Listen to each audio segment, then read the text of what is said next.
Maite zure arreba ere, detenitua izan zen, ez da?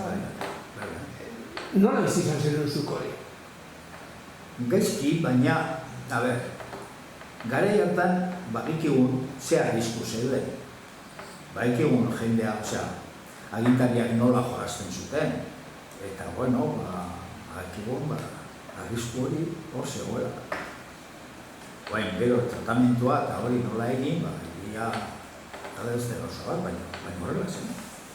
Eta zer suposatu zuen zelako zure gurasoentzat, ez da Maite egotea, ia 15 egun detenituta, detentzio ezberdina, baina jarraia ez ziren. Zer suposatu zuen hori zure gurasoentzat eta zure negarrentzat?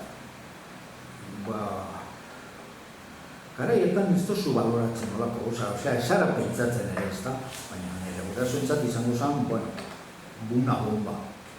Una bomba ez ematen da pakea ustea. Eta, baina, bizi ginen moduan. Zer ingo dozu? Zer ingo dozu?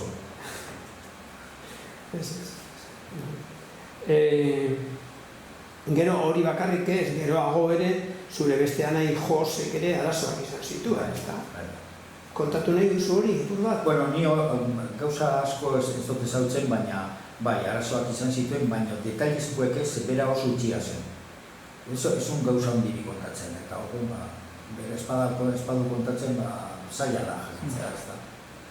Bera, gora dut ezun dara.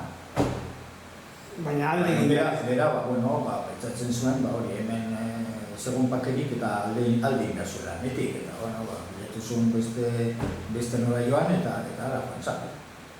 Eta eskero, txuraz, bukatu zitzen, Iruñara joan zan bizizetera eta amaitu ziren bere problemak polizia.